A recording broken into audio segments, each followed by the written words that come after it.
So by digging into my own emotional trauma, I have been realizing some of the errors in my own ways, because I'm always a person asking why.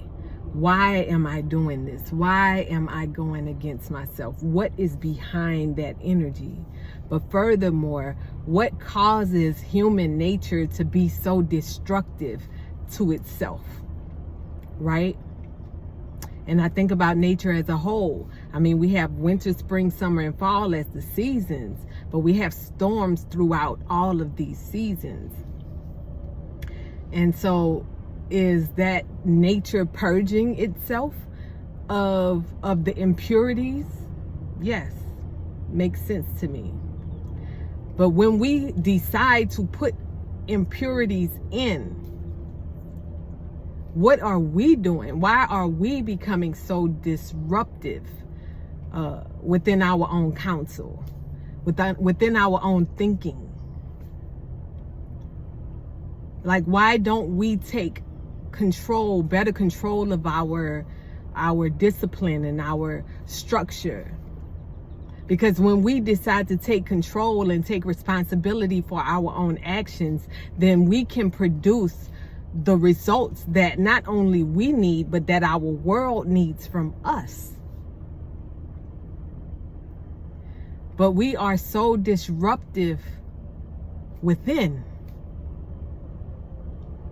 Like, I've learned so much on this liquidarian journey, and I just did a video about me slipping on and off, you know, and I'm back on it. As you can see, like, you can see it in my face that I'm still shedding, because my conscience won't allow me to just continue something that I know is being destructive to my elevation. But I just question, like, even when we have those relapse of you know, like a drug addict, like a crack addict, for example, they can be doing good for many years, and then they slip and get a scent or try it, and then they will go straight on, but then they'll get right off of it. Or somebody who snorts coke, or but it extends, right? And this is the deeper question, because it extends. And so then let's use somebody who smokes cigarettes, for example, and they have decided that they are going to stop smoking cigarettes. And so in the process of them stopping cigarette smoking, they end up still putting something else in, which is disruptive.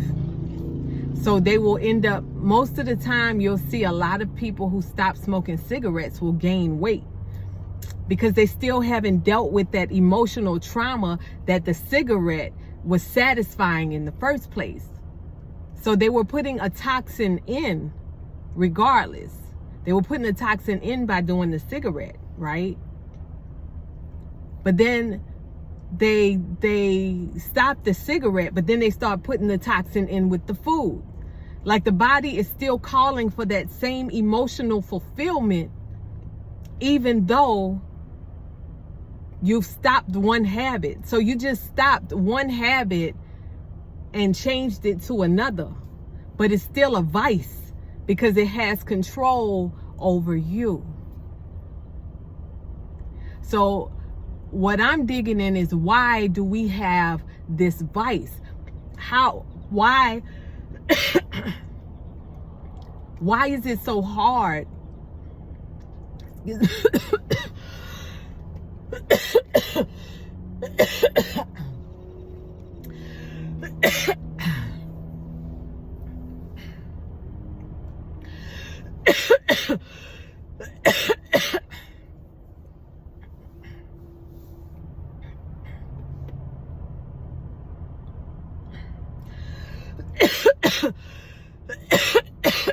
Ah.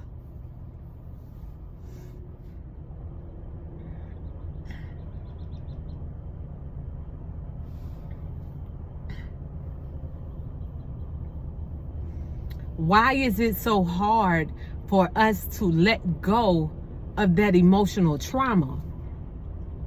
Because if we can't fix the emotional trauma and we're still being disruptive to ourselves, have we really changed our dynamic?